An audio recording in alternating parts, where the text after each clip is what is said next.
আরশাদ আদনানের প্রথম ছবি আমার করা। এখন তো ভাই অনেক বড় বড় ভালো ভালো কাজ করছেন। এনি হাও আমার কাজগুলো হয়তো বা কখনো পলিটিক্যাল ইস্যু ছিল দেশে, কাজ নিয়ে কারোর কাছে আমি রিকোয়েস্ট করি না। আসলে আমাদের চলচ্চিত্রটাই মনে হয় এরকম একটা নিয়মের ভিতরে বাঁধা, ছোটোখাটো পলিটিক্স থাকি। আমি ইফডিসি যখন ঢুকি তখন থেকে আমাকে একটা কথা সবাই বলে যে আমার নাকি না খোঁচা, যে আমার ব্যাক টু ব্যাক অনেক বড় বড় ছবি করার কথা ছিল, কমিটমেন্ট দিতে বলেছিল যে 10 ইয়ার্স একটা কন্ট্রাক্ট। আমি তো অপারেশন জ্যাকপটে আছি, অপারেশন জ্যাকপটের জন্য সত্যি কথা লুকও চেঞ্জ করতে পারছি না।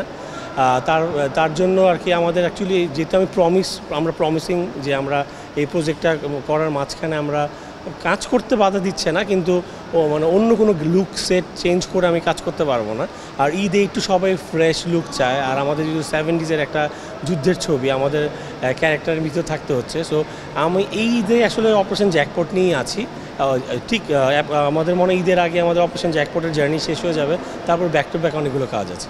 আমার কিছু ভুল আছে, আর অবশ্যই এটা লাকেরও ব্যাপার, কারণ অ্যাকচুয়ালি লাকটা ফেভার না করলে আমার মনে কোনো জায়গাতেই দাঁড়ানো যায় না। আমি অনেক অপশন পেয়েছি, আমার লাক হয়তো ফেভার করেনি, আবার আমি হয়তো বা সিরিয়াস ছিলাম না। আর তারপরেও তো ছোটোখাটো পলিটিক্স থাকি, যেটা বলবো আমি বলবো না পলিটিক্সের শিকার। আসলে আমাদের চলচ্চিত্রটাই মনে হয় এরকম একটা নিয়মের ভিতরে বাঁধা। সো সব মিললে হয়তো বা আমি সেইভাবে দাঁড়াতে পারিনি, বাট আই এম হ্যাপি ছবি এসছে। বললাম না আমারই দোষ, কারণ আমি ইফডিসি যখন ঢুকি তখন থেকে আমাকে একটা কথা সবাই বলে যে আমার নাকি না খোঁচা, আমি জানি না কেন। বিকজ অফ আমার জ্যাজে যখন আমি ছিলাম, জ্যাজে আমার ব্যাক টু ব্যাক অনেক বড় বড় ছবি করার কথা ছিল, কারণ কিন্তু আমাকে অনেক লম্বা একটা মানে কমিটমেন্ট দিতে বলেছিল যে 10 ইয়ার্স একটা কন্ট্রাক্ট। আমি আসলে 10 ইয়ার্সের কন্ট্রাক্টে যাইনি, যার জন্য আমি জ্যাজ থেকে বেরিয়ে যাই। আর তারপর আসলে কমিটমেন্ট মানে আমি যদি সেই জার্নিটাতেও আমি সাইন করতাম, তাও আসলে হতো না, বিকজ অফ জ্যাজ কিন্তু এখন আর আগের মতো কাজ করছে না। তারপরেও কিন্তু আমি ইউটার্ন, আরশাদ আদনানের প্রথম ছবি আমার করা। এখন তো ভাই অনেক বড় বড় ভালো ভালো কাজ করছেন, রাজকুমার বা প্রিয়তমার মতো ছবির প্রডিউসার কিন্তু আমি তার ছবির প্রডিউসার মানে ইউটার্ন কাজ করেছি, হয়তো বা তাদের সাথে আরও কাজ হবে ইনশাল্লাহ। তারপরে আমি আরও বড় বড় ঘরে কাজ করেছি, কিন্তু এনি হাও আমার কাজগুলো হয়তো বা কখনো পলিটিক্যাল ইস্যু ছিল দেশে, কখনো এফডিসি কিন্তু কিছু ইস্যু ছিল, কোনো কারণে আমার যে ছবিগুলো যখন রিলিজ হয়েছে ক্লিক করেনি, এটা ইজ মাই ব্যাড লাক।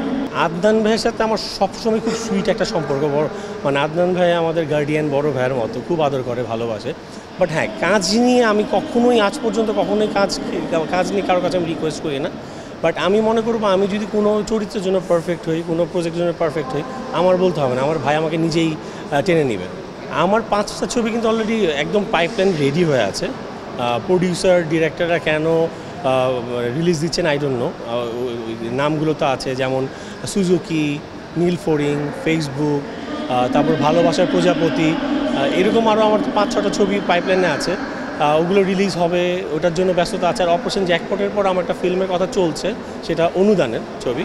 আমি নাম এই মুহূর্তে বলবো না, ডিরেক্টরের নামও বলবো না, সব কিছু আমরা সামনেই করবো। বিএফডি অ্যাওয়ার্ডের সকল যারা এই উদ্যোগটা নিয়েছে তাদেরকে প্রথমে আগে ধন্যবাদ জানাবো, যে এত সুন্দর একটা পরিকল্পনা নিয়ে তারা এবং পরিকল্পনার বাস্তবায়ন হতে যাচ্ছে। এটা অনেক আগে হওয়া উচিত ছিল, বাট আমরা লাকি বলবো যে আমরা শুরুটা পেয়েছি।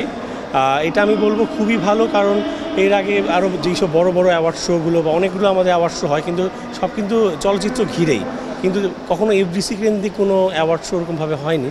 সো যেহেতু এটা প্রথমবার হচ্ছে এবং অনেক সুন্দর করে হচ্ছে, আমি আশা করি এটা ডে বাই ডে আরও অনেক বড় একটা পরিসরে হবে। এবং শুধুমাত্র দেশে না, আমরা যেমন ইন্ডিয়ার অনেক বলিউডের অনেক অ্যাওয়ার্ড শোর জন্য দেশের বিভিন্ন দেশে যে তারা অ্যাওয়ার্ড শো করে, আশা করছি আমাদের এই অ্যাওয়ার্ডটা একটা সময় সেই দিকটাতেই মোড় নেবে।